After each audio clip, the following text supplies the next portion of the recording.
Gacha space has been formed and ruled by Hoyoverse for some time, in a very similar way for MMOs by Blizzard. But now Hoyoverse is facing crisis. Its two main games are no longer as played and as good as they were in the past. Other companies with their own game are catching up, and they are swiftly overcoming Hoyoverse's own games. So what led to this moment? Let's explore this. And we'll start with Genshin and then we will move on to Honkai Star Rail. Some would say that beginning of the end has been 3.0 updates and Dendra, because Hyperbloom was so ridiculous that it basically invalidated all other teams. But I would say that's just the mid-game. The second half of Fontaine is in my eyes the true beginning of the end. Since that point we have seen constant distress within the community as the new competitor was starting to appear. I'm talking about none other than Wuthering Waves. This game unintentionally, maybe intentionally, who knows, broke Genshin Impact. As the time went on, core games showed how they treat their players. They showed us how useless, how incompetent Hoyoverse in reality is. Genshin developers do not respect the players. Kuro works constantly on improving the game by fixing bugs and putting small fixes every single day. And even gave us free 5-star as an apology for a disastrous launch. And I'm even not talking about the numerous quality of life changes that we have seen since its launch, from flying to eco loadouts and even more. Genshin developers are unable to compete with core games in that regard. They tried to please us with some quality of life changes, but they were so insignificant and so useless that even if they improved the game, they were nowhere near what Kuro is giving us in WuWa. Unlike in WuWa, Natlan does not fit its world. The whole zone breaks immersion. In what world does cyberpunk-like characters in 2000s outfit and tech work in a war-devastated wasteland? The Arc Conquest was decent at best, and now the more obvious Powercreep is making sure the players are milked more and more. Because it looks intentional that the characters from Natlan look too similar to the good characters from Genshin's past. They just have a little bit of Natlan sprinkle on them. Let's mention some examples. First, we have Mualani, who coincidentally fulfills the same role as Childe, who even in Fontaine had the same team since 1.6 and was still really good to use in Spire Abyss. Mualani just has the Natlan sprinkle, which makes her better in Grand Abyss rather than Childe. Then we have Shilonen, who can reduce resistances based on the elements that are in your current team. Although Kazuha can do that with his set Venerous Vener. Kazuha can group enemies, but Shilonen can heal. And then we have, of course, Mabuika, who powercrept every single pyre DPS out there. I could continue with Chaska, Zitlali, and to some degree with upcoming Varesa and Iansan. But I believe you get my point. Spire Abyss and Imaginarium Theater started to rely on Nightsoul mechanic a little bit too much. So what that means, if you don't pull these characters, you will have much harder time clearing the newest Imaginarium Theater or Spire Abyss with maximum rewards. But at the end of the day, it really depends how these Natlan characters will work once Natlan will be over. Will Mualani still be superior to Childe, or will Childe return to the power? And add to this the all stuff happening within Natlan, and you have Genshin Impact in its worst state ever. The fact that Genshin developers are unable to give us features that all other games have either since launch or they got them shortly after its initial launch. Let's mention some examples. No recollection of past events.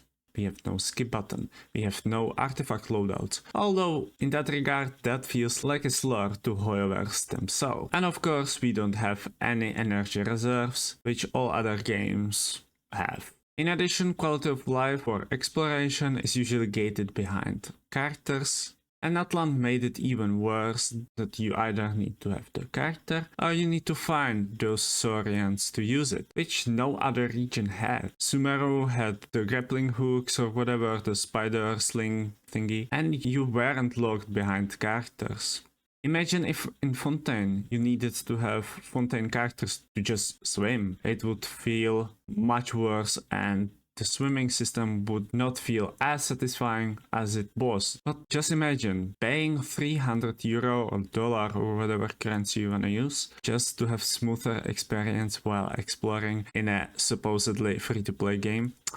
That's not a good sign, I would say. Another issue Genshin has is that it harbors a lot of outdated systems.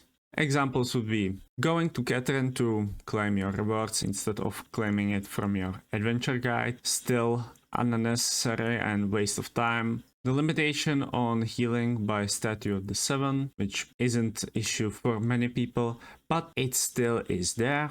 And the way that only Statues of the Seven heal, that's another thing. The need to wait for certain days when you wanna farm certain talents or weapon ascension materials. No option to farm the same boss more times during the week, and of course we still don't have any indication of shield strength, no number, nothing. It feels like Hoyoverse would need to rework a lot of foundations the game entered with. It was flawed in many ways from the beginning. What helped the game back in the past was COVID and that there was no competitor. That's why all the other gacha games are adapting, they are improving, so the game is more user-friendly and isn't as tedious as Genshin is. But on the other hand, we have Honkai Star Rail. Even if Honkai Star Rail does not compete with WuWa in the same genre, its impact, I would say, is still visible out there, but it's more because of how incompetent Hoyoverse in reality is. Honkai Star Rail became progressively worse and worse. Unlike Genshin, Honkai Star Rail relies on Powercreep. The gameplay and its options aren't that deep, as in open world games. Even though the combat is surprisingly fun, at least it was fun, the game does not offer much once you have your story and events done. Then you are only left with daily farming and endgame, which rotates once every 3 weeks. The game is very easy to keep up with. The only thing that I believe holds it back is the necessity to have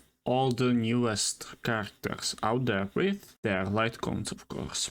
Days before Amphoreus launched were filled with hype, hope, and excitement that the story and the game will be fun once again. But the opposite has happened. Story became much less interesting, filled with less camera angles, with less movement during dialogues, and some black screens with white text, which became the main letdown for some people. And seeing as Hoyoverse themselves address that, they also feel that this was an issue. They did not improve on their story whatsoever. Even 1.0 was more dynamic than Amphoreus. I personally like Greek mythology, so I found satisfaction inside the Amphoreus story. But the presentation itself was horrible. But that's not the only issues players had with the game. The worst happened with the newest MOC reset. They spiked health so much that even 10th floor had as much health as 12th floor 4 months ago. And it became hell to deal with that, with older characters as well. For people who had the newest toys from the box with new light cones, this MOC wasn't as bad, but for people who just wanted to play with their older characters they liked, they were just screwed. The HP inflation and the power creep showcases in what direction the game is going in. Powercreep is spiking so much that free-to-players aren't able to keep up with the pace. And you really need the newest, the shiniest toy from the box to clear the game. Herta and Agla had the easiest time clearing it, which showcased that it was catered towards these characters. And having their light con was also quite necessity. Sometimes even eidolons for your older characters do not even make a difference, which is very sad considering that it basically is $300, euros, whatever currency you wanna use, per copy. The direction the game is going in is not healthy. The only thing that gives us hope is that Chinese players are finally starting to speak up against this issue.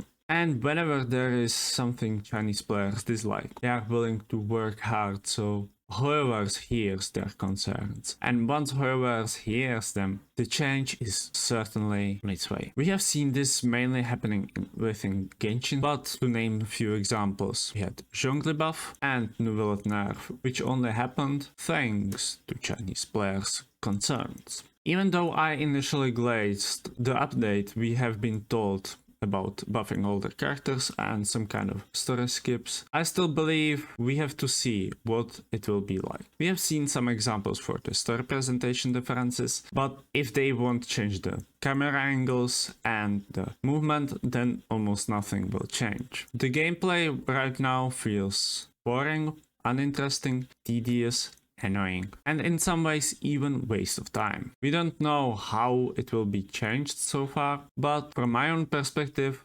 3.1 will be still patched. We will not see too much change, as they explained that the soon as the change will be in the game will be 3.2. The buffs are a huge question mark. If they will be significant and put Blade or Yanqing alongside the good characters, then it will have some kind of impact. But if that won't be the case, then they probably just said something so we shut our mouths and just stop complaining about the game. Which is kinda sad, and if that was the case, then I believe a lot of people might just quit the game altogether. I myself was planning to start some goofy challenge run, but considering how unfun the experience currently is, I'm thinking that I might reconsider the idea. Honkai Star Rail gives us more quality of life changes than Genshin, but we still lack some pretty necessary things like artifact loadouts and to some degree even skip button. I cannot say too much on Zenless Zone Zero as I played it only for a limited amount of time, but so far the game feels like it is improving in a very significant way, especially since their 1.4 update, which greatly changed the pace the game played in. But at the end of the day, I would be surprised if this game didn't end up like Genshin and Honkai Star Rail. It is bad direction Hoyoverse is going with their own games, and I'm not sure if Hoyoverse is willing to change it. There is much more gacha games that are on its way. They offer better experience for players. Pure Games is so far cooking with Wuthering Waves and PGR. From what I've heard, Nikkei is also going in great direction, but more are on the way, such as Ananta, Azure Promelia, Dread Knight Abyss, and more. It might be the end of Emperor of the gacha games. There might be some other mainstream gacha games that might be more played than these two giants, because it is, as they say, no king rules forever. And that's it from me today. If you like this content, let me know by subscribing to this channel, and I will see you in the next one. See ya.